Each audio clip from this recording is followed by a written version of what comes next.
ಹೇಗಿದೆಯಾ ಭುವನ್?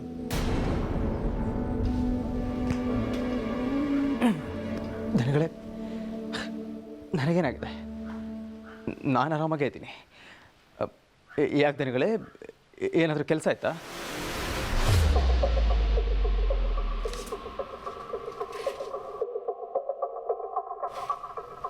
ನಾನು ಕ್ಷಮಿಸಿ ದನಗಳೇ. ನನ್ನಿಂದಾಗಿ ನೀವು ಪೊಲೀಸ್ ಸ್ಟೇಷನ್ ಮೆಟ್ಲು ಹತ್ತಬೇಕಾಗಿ ಬಂತು. ನನ್ನಿಂದಾಗಿ ಆ ಪಟೇಲ್ ಮನೆಯವ್ರ ಕಡೆಯಿಂದ ಬಾಯಿ ಬಂದ ಹಾಗೆಲ್ಲ ಅನಿಸ್ಕೋಬೇಕಾಗಿ ಬಂತು. ನನ್ನಿಂದಾಗಿ ನಿಮ್ಮ ಮೇಲೆ ಹಲ್ಲೆ ಆಯಿತು.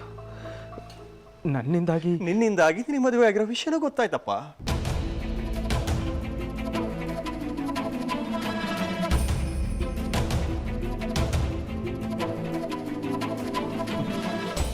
ಒಂದು ಸತ್ಯ ಗೊತ್ತಾಗೋದಕ್ಕೋಸ್ಕರ ಇಷ್ಟೆಲ್ಲ ಆಗಬೇಕಾಯ್ತು. ನಿನಗೀಗಾಗಲೇ ಮದುವೆ ಆಗಿದೆ, ನಿನಗೂ ಒಬ್ಬಳು ಹೆಂಡ್ತಿದ್ದಾಳೆ ಅನ್ನೋ ಸತ್ಯ ನಮಗೆ ಗೊತ್ತಾಗಬೇಕಾದ್ರೆ ನಾವಿಷ್ಟೆಲ್ಲ ಕಷ್ಟಪಟ್ಟಿದ್ದು ದೊಡ್ಡ ಮಾತೇನಲ್ಲ ಬಿಡು. ಅದು ಹಾಗಲ್ಲ ದನಗಳೇ, ನಾ ಹೇಳೋದು ಕೇಳಿ ಒಂದು ನಿಮಿಷ. ತುಂಬ ಮುಗ್ಧ, ನನ್ನ ಹತ್ರ ಯಾವ ವಿಷಯನೂ ಮುಚ್ಚಿಟ್ಟಿಲ್ಲ, ಎಲ್ಲ ಹೇಳ್ಕೊಂಡಿದೀಯ ಅಂತ ನಾನು ಅಂದ್ಕೊಂಡಿದ್ದೆ. ಆದರೆ ನೀನು ನಾನು ಅಂದ್ಕೊಂಡ ಹಾಗಿಲ್ಲ.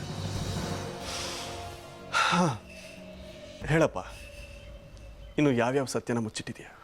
ದನಗಳೇ, ಸತ್ಯ ಏನು ಅಂತ ನಾನು ಮಾತಾಡಬೇಡ ಅಲ್ವೋ. ಈಗಾಗಲೇ ಮದುವೆ ಆಗಿರೋ ನಿನ್ನಿಂದ ಆ ಮುಗ್ಧ ಹುಡುಗಿ ಸವಿತನಿಗೆ ತಾಳಿ ಕಟ್ಸೋದಕ್ಕೆ ಹೊರಟ್ಬಿಟ್ಟಿದ್ದಲ್ಲೋ, ಆಗ್ಲಾದ್ರೂ ಹೇಳ್ಬೋದಾಗಿತ್ತಲ್ವಾ ನೀನು? ನೀನು ಇಂಥ ಮುಖವಾಡ ಹಾಕ್ಬಿಟ್ಟಿದೆ ಅಂತೇಳಿ ನನಗೆ ಅರ್ಥನೇ ಆಗಲಿಲ್ಲ. ದನಗಳೇ, ನಾನಂತವನಲ್ಲ. ನನ್ನೊಳಗಂತ ನೀಚತನ ಇಲ್ಲ. ನನ್ನ ನಂಬಿ. ನನ್ನ ಮದುವೆ ವಿಷಯ ಮುಚ್ಚಿಟ್ಟಿದ್ರಲ್ಲಿ ಯಾವ ಮೋಸದ ಆಲೋಚನೆ ಇರಲಿಲ್ಲ. ಈಗಲೂ ಹೇಳ್ತಾ ಇದ್ದೀನಿ, ನೀವೇನು ನೋಡ್ತಾ ಇದ್ದೀರೋ ಅದು ಯಾವುದು ನಿಜ ಅಲ್ಲ.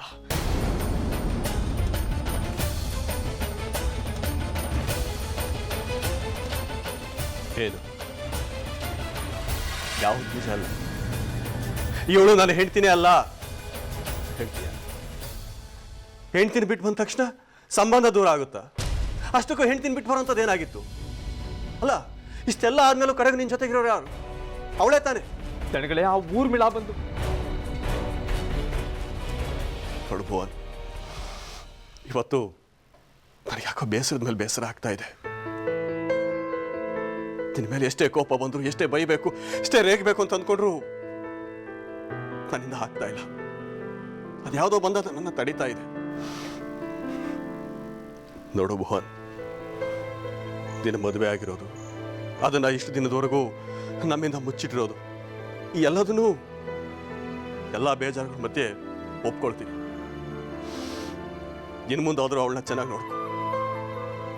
ನನ್ನ ಕಣ್ಣು ಮುಂದೆನೇ ಇಬ್ರು ಚೆನ್ನಾಗಿರಿ.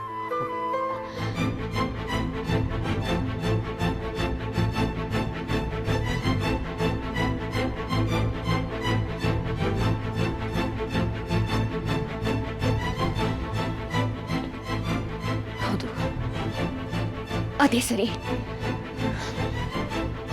ಅದೇ ಸರಿ.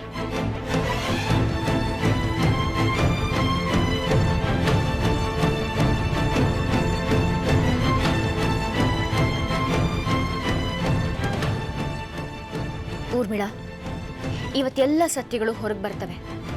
ಅಪ್ಪಾಜಿ ಹತ್ರ ಒಂದೇ ಉಸಿರಲ್ಲೆಲ್ಲ ಹೇಳ್ತೀನಿ. ನಮ್ಮೇಲೆ ಅಪ್ಪಾಜಿ ಕೋಪ ಬರ್ಬೋದು, ಅಥವಾ ಪ್ರೀತಿನೂ ಬರ್ಬೋದು. ಆದರೆ ನಿನ್ನ ಅಸ್ತಿತ್ವಕ್ಕೆ ಇವತ್ತೇ ಕೊನೆ ಕಣೆ. ಯಾವ ಸ್ಟೇಷನಲ್ಲಿ ಭುವನ್ಗೆ ಬೇಲ್ ಕೊಟ್ಟಿಯೋ ಅಲ್ಲೇ ನಿನಗೆ ಜೈಲ್ ಶಿಕ್ಷೆ ಆಗುತ್ತೆ. ಅದು ಬೇಡ ಅಂದರೆ ಹೇಳ್ದೆ ಕೇಳದೆ ಇಲ್ಲಿಂದ ಕಣ್ಮರೆ ಆಗ್ತೀಯ. ನಿನಗಿದೆ ಇರು.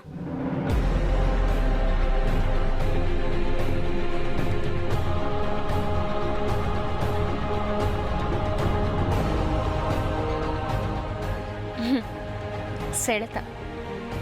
ಈ ಸೆಳೆತ ಅನ್ನೋದು ಎಂಥವ್ರನ್ನೇ ಆಗಿದ್ರು ಬಿಡಲ್ಲ. ಒಂದು ಸಲ ಮನಸ್ಸಿಗೆ ಏರ್ತು ಅಂದರೆ ಒಂದು ಅವ್ರು ಅಂದ್ಕೊಂಡಿದ್ದು ಸಿಗಬೇಕು, ಅಥವಾ ಅವರು ಸಾಯ್ಬೇಕು. ಆಗಲೇ ಅದಕ್ಕೆ ಮುಕ್ತಿ ಸಿಗೋದು.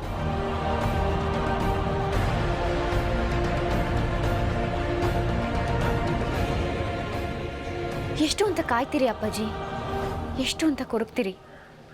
ಶ್ರೀಮಂತರು ನೀವು, ನಿಮಗೆಲ್ಲ ಸಿಕ್ಕಾಗಿದೆ ಅಪ್ಪಾಜಿ.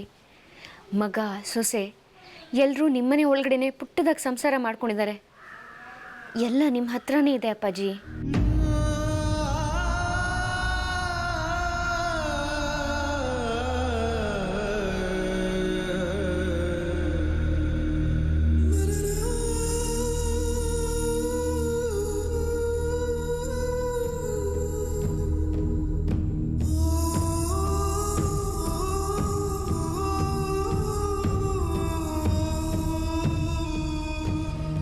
ಈ ಕಗ್ಗಂಟಿಂದ ನನಗೆ, ನಿಮಗೆ, ಭುವನ್ಗೆ ಎಲ್ಲರಿಗೂ ಇವತ್ತು ಮುಕ್ತಿ ಅಪ್ಪಾಜಿ. ಇವತ್ತೇ ಹೇಳ್ಬಿಡ್ತೀನಿ, ಇವತ್ತೆಲ್ಲ ಹೇಳ್ಬಿಡ್ತೀನಿ. ಕೇಳಿಸ್ಕೊಳ್ಳೋ ತಡ್ಕೊಳ್ಳೋ ಶಕ್ತಿ ನಿಮ್ಮಲ್ಲಿರಲಿ ಅಂತ ಬೇಡ್ಕೋತೀನಿ. ಆದರೆ ಮೊದಲೇ ಕ್ಷಮೆ ಕೇಳ್ತಿದ್ದೀನಿ, ಇಷ್ಟು ದಿನ ಎಲ್ಲ ಮುಚ್ಚಿಡೋದಕ್ಕೆ ಮತ್ತೆ ಇಷ್ಟು ಲೇಟಾಗಿ ಹೇಳ್ತಾ ಇರೋದಕ್ಕೆ. ಅಯ್ಯೋ, ಭುವನ್ ಬಗ್ಗೆ ಯೋಚನೆ ಮಾಡಿಲ್ವಲ್ಲ ನಾನು. ಎಂಥ ಕೆಲಸ ಆಗೋಗ್ತಿತ್ತು. ಅಪ್ಪಾಜಿನ ಯಾವ ಕ್ಷಣದಲ್ಲಿ ಬೇಕಾದರೂ ಒಪ್ಪಿಸ್ಬೋದು. ಆದರೆ ಭುವನ್ ಅವ್ರಿಗೇನಾದರೂ ಈ ವಿಷಯ ಗೊತ್ತಾದರೆ ಮುಂದೆ ಏನಾಗುತ್ತೆ ಅಂತ ನೆನೆಸ್ಕೊಂಡ್ರೇ ಭಯ ಆಗುತ್ತೆ. ಹೌದು, ಮೊದಲು ಅವರನ್ನು ತಿದ್ದಬೇಕು, ಒಪ್ಪಿಸ್ಬೇಕು. ವಾಸ್ತವ ಹೀಗಿದೆ ಅಂತ ಪಾಠ ಮಾಡಬೇಕು. ಮಗು ಅದು ಹಠ ಮಾಡುತ್ತೆ.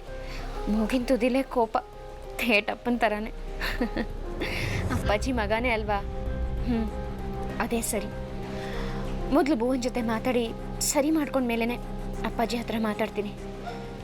ಊರ್ಮಿಳಾ, ನಿನಗೊಂದು ತಾತ್ಕಾಲಿಕ ನೆಮ್ಮದಿ. ಅಷ್ಟರಲ್ಲಿ ಇಲ್ಲಿಂದ ಜಾಗ ಖಾಲಿ ಮಾಡಿದ್ರೆ ನೀನು ಬಚಾವ್. ಇಲ್ಲ ಅಂದರೆ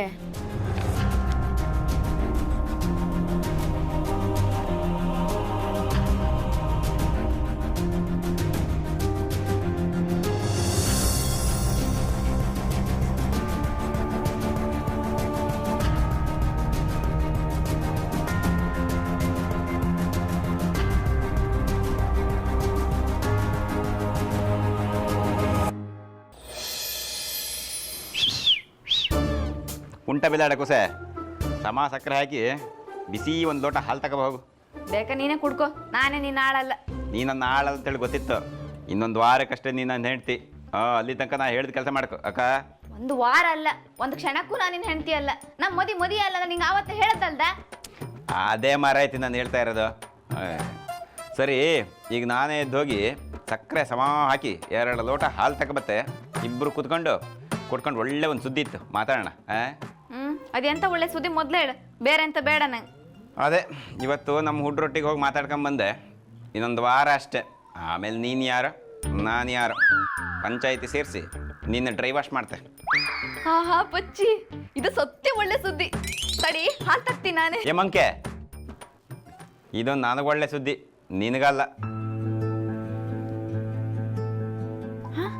ಹೀಗೆಂತ ಕೇಳ್ತೆ ಮಾರೆ ನೀನು?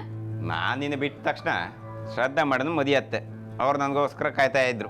ಅಲ್ಲಿಗೆ ನನ್ನ ಜೀವ ಸಮ ಆಯ್ತು. ನಿಂದೆಂತ ಕತೆ? ನಂಗೂ ಅಷ್ಟೇ.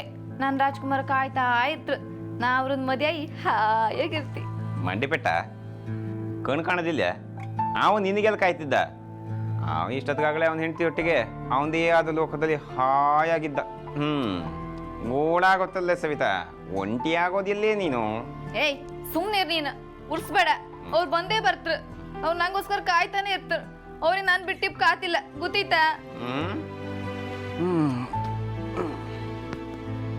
ಎಂಥ ಅಮಾಹಿಕೆ ಮಾರೈತೀನಿ. ಸತ್ಯ ಹೇಳ್ತೆ ಕಣ, ನಿನ್ನ ಕಂಡ್ರೆ ನನಗೆ ಅಯ್ಯೋ ಪಾಪ ಅನ್ನಿಸ್ತು. ನೀನು ಅಯ್ಯೋ ಪಾಪ ಯಾರಿಗೆ ಬೇಕಾಯ್ತ? ಅಲ್ಲ, ಶ್ರದ್ಧಾ ಅಕ್ಕ ಬೇಕಾರ ಒಂಟಿಯಾಗಿರ್ದ್ರು ಹೊತ್ತು ನಿನ್ನಂತ ಕಪ್ಪಿನ ಕಟ್ಕಂತಿಲ್ಲ. ನೀ ಬೇಡ, ನಾನೇ ಬಿಟ್ಟಾಕಿದಿ. ಇನ್ನು ಅವ್ರ ಮದಿ ಹತ್ರ ಎಲ್ಲ ನಿನ್ ಭ್ರಮೆ. ವಾವ್, ಮುಂದುವರ್ಸಿ ಭುವನ್. ನಾನು ನನ್ನ ರೂಮಲ್ಲಿ ನನ್ನ ಗಂಡನ ಜೊತೆ ಇದ್ದೀನಿ. ಇದನ್ನೆಲ್ಲ ಕೇಳಕ್ ನೀನ್ ಯಾರು? ನೀನ್ ಯಾರು ಅನ್ನೋದನ್ನ ಈ ಫೋಟೋಸೇ ಹೇಳುತ್ತೆ. ಇದೊಂದು ಪ್ರೂಫ್ ಸಾಕು ಶ್ರದ್ಧಾ. ನನ್ನ ಗಂಡನ ಜೊತೆ ಶ್ರದ್ಧಾ ಮೇಡಮ್ಗೆ ಅಕ್ರಮ ಸಂಬಂಧ ಇದೆ ಅನ್ನೋದನ್ನ ಪ್ರೂವ್ ಮಾಡಕ್ಕೆ.